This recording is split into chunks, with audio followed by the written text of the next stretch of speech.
All right, guys, this is my second video lesson of the day. Be sure to watch the other video just below this if you're on Profitly. But there's too many plays, and I got to talk about the lessons. Earlier, we talked about the lessons on EARS, or maybe you haven't watched that video yet, but this is the second lesson from some live trading.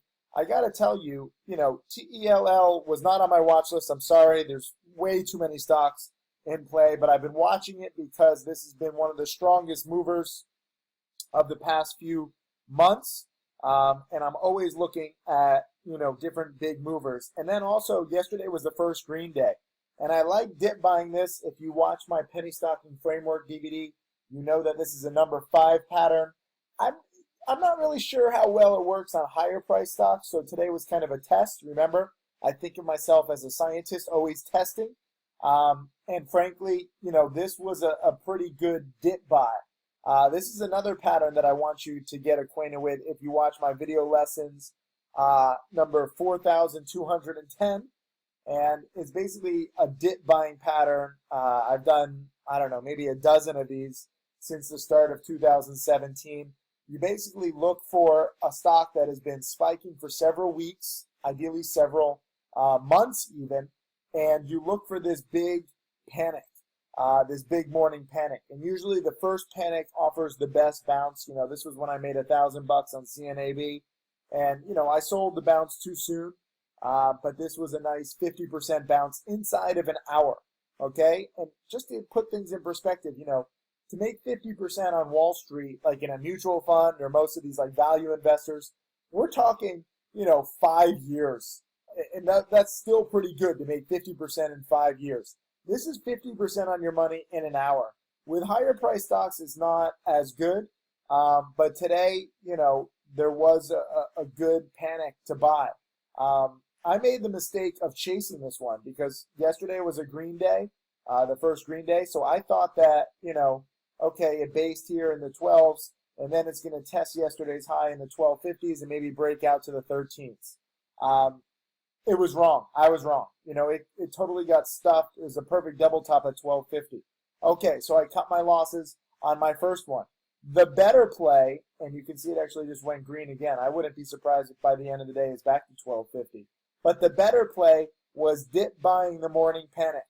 And as I said, okay, you have a double top at 1250, but it goes straight, from 1250 down to like 1120. And I mean, we're talking 10, 15 minutes.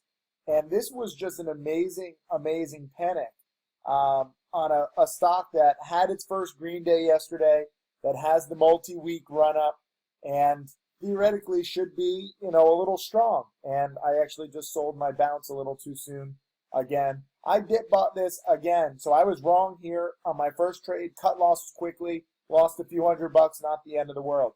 I got back on the horse, and I bought the dip again, got near the lows at 1120 with a goal of making 50 cents a share on the bounce. I'm not going to try to make 50% on the bounce because, again, this is a higher price stock.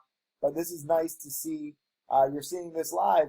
It's now bounced 75, 85 cents a share off the lows. So the story that I want you to take away from this is to really not chase stocks.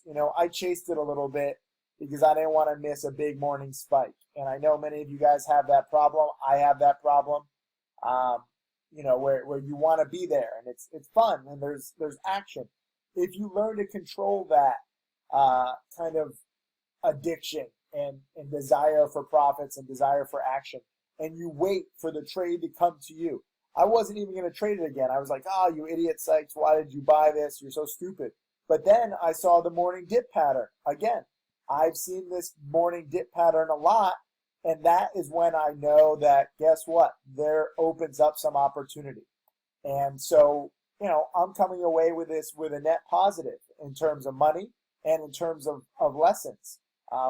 So I got right back on the horse. I know that's difficult for some of you guys who are under the PDT rule, who, you're limited to 3 day trades per week. So if you're dip buying these morning panics, that's a day trade.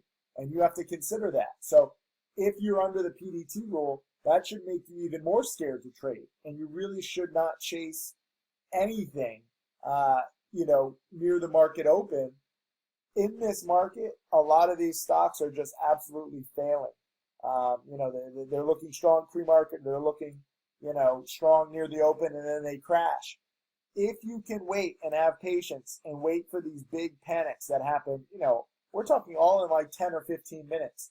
But if you're ready and you're prepared on these multi-week, multi-month winners to dip by the panic, you have infinitely better odds of success. I didn't even time it right on the bounce just now, but I still made, more than I lost. I think I made like roughly 1,000. I'll check in a sec. But it's freaking awesome, and I really want you guys to learn patience and to dip by. We saw this on the other plays the past few days. IMMU. Remember, I got a little too excited about the potential breakout. Turn off these alerts on stocks to trade. There was a nice breakout over 550, and it struggled here in like the 560s, 570s. And I was just like, oh, it's, really good news. And it's broke the 550, and I think that this is like a multi-week. Also, if you look back, longer-term chart, show you, it is a multi-month breakout, really above 590. And so I was like, okay, it broke 550 and it broke 590. Let me get into this. And I did get into this overnight, and I was totally, totally wrong here. It did get up to like 607, and I was in the 590s, so I guess I could have taken 10 cents a share profit. But the morning panic opened the door to better risk reward. It dropped, right near the market open from 6 down back to that key level of 550, 560. There's support at 550. So if you can have patience and wait and not necessarily play overnight, I know I'm saying, make a day trade instead of holding overnight. So those of you under the PDT rule are like, oh, Tim, I'd rather do an overnight. I'd rather do an overnight too, but the better risk reward comes when you buy the morning panic.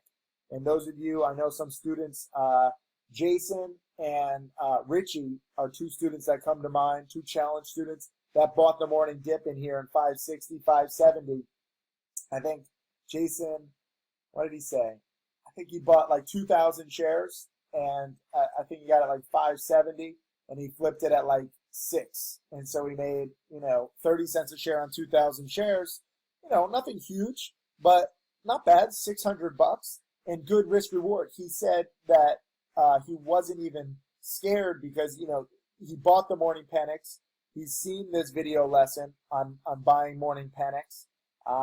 And so he had a really, very risk-free, stress-free trade of $600. And then Richie, I think he bought like 5,000 shares. I think he got like 565. I don't remember exactly, but he had more patience. And I remember he was selling here in the 620s. So he made like 50 cents a share, over $2,000. And again, stress-free, risk-free, not risk-free, but less risk. So I really want you to get into the habit of not chasing and dip buying morning panics instead. So I had a good lesson on TELL today. My initial chase was just really bad, but at least I cut losses quickly. And then this one doesn't even have that strong of a bounce. I mean, it's still red on the day, but at least, by buying the morning panic, you have to be careful, if it just keeps sliding. But at some point, when it makes a pretty convincing low, the key is the morning panic. You don't want to just buy like a gradual downtrend. But if it drops this much all in like 5 or 10 minutes, a lot of it is just stop losses. A lot of it is people just selling, frankly, I was selling because of the double top. And that opens the door to opportunity. And this was a nice, again, 50 cent, actually, from the bottom to the top, it was nearly $1 a share. But I took my roughly 50 cents a share. So learn to take the meat of the move, learn to dip buy. And if you like this pattern, leave a comment below this video. I think that it'll help to think and to really visualize morning dip buys instead of chasing. Thank you.